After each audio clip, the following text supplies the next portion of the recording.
Hello children, welcome to your English literature class.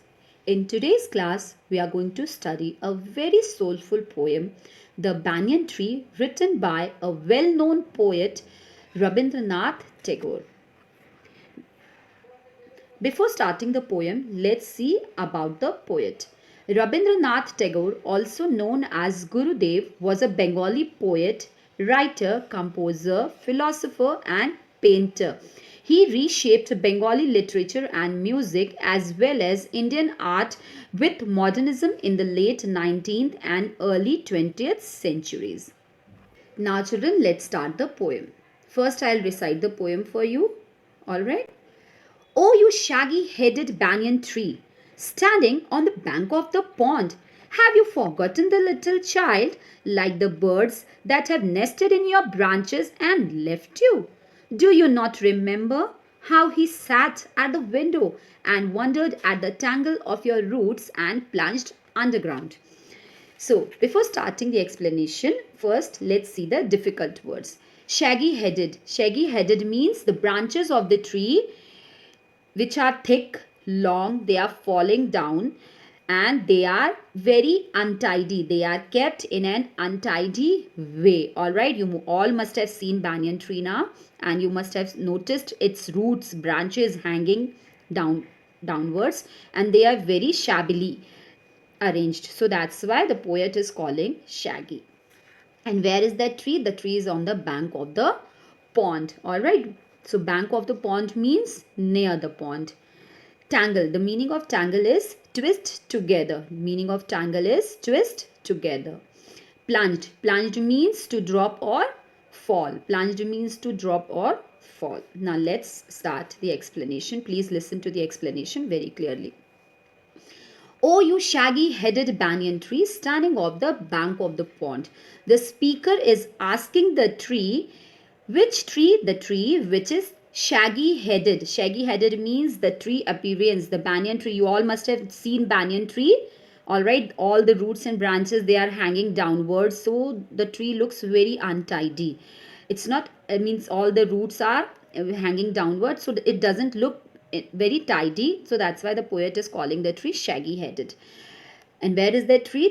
That tree is on the bank of the pond in a village. So the poet is asking the tree if he remembers a child that used to rest on his branches but has now left. The poet is asking the tree about the child who was in the habit of resting on the branches of the tree in his childhood. Resting on the branches of the tree in his childhood, like the birds. All right, like the birds. Birds make their nest now. They make their nest and they rest on the tree only. So the same way the child also used to spend his lot of time on the branches of the tree, sitting and enjoying the environment. So the poet is asking about the boy, and but now the boy is not there. So that's why he's asking the boy who has left you. Do you not remember how he sat at the window and wondered at the tangle of your roots and plunged underground? The poet is saying means the boy, when he was either he was sitting on your branches or he was at his house, both the time he was only bothered, he was only enjoying looking at your branches, and he wondered means surprisingly he was looking at the tangle of your roots. Tangle means the roots which were twisted together, the roots of the banyan tree which were twisted together and plunged underground, which and the roots, the tangled roots, they were falling, they were falling downwards underground. All right, they were going underground. The women would come to fill their jars in the pond, and your huge black shadow would wriggle on the water like sleep struggling to wake up. Sunlight danced on the ripples like restless tiny shuttles weaving golden tapestry. All right, now in the second stanza, the poet is asking to the tree if he remembers the women coming near to fill up their water jugs. All right, the water containers in the village, the women were in the habit of filling water for their need from the pond, from the river. So the poet is asking the tree if he remembers the women, those who were coming to the pond to fill the jars. All right. And huge black shadow. Whose huge black shadow? The huge black shadow of the huge banyan tree. Huge means very big. The banyan tree was very big. And the black shadow of the banyan tree would wriggle on the water. Wriggle means shake. The shadow in the water always wriggles. Why? Because of the water waves. The water waves keep moving now, like sleep struggling to wake up. When you have to wake up in the morning, you immediately wake up, or you struggle little bit to wake up. You struggle little bit, now you shake. So the same way, like sleep struggling to wake up. Sunlight danced on the ripples. Ripples means small waves on the surface of water. Ripples means small wave on the surface of water. Restless. Restless means impatient or who cannot relax. Impatient or who cannot relax. Tiny, you all might be knowing. Small. Shuttles. Shuttles means device used to weave a cloth. Weavers use shuttle. Alright, weavers use shuttle to weave cloth. Tapestry. Tapestry is a piece of cloth with designs. The first 4 lines is clear to you? Now, sunlight danced on the ripples like restless tiny means when the sunlight fall on the ripples of the pond. Ripples means small tiny waves. They look like restless tiny shuttles. Restless means which never take rest. Which never take rest means all the time a movement is there. Tiny shuttles, small shuttles. Shuttles is a device I have already told you, which is used to weave a cloth. And the sunlight, it danced on the water. It danced on the surface of the water as weaving golden tapestry.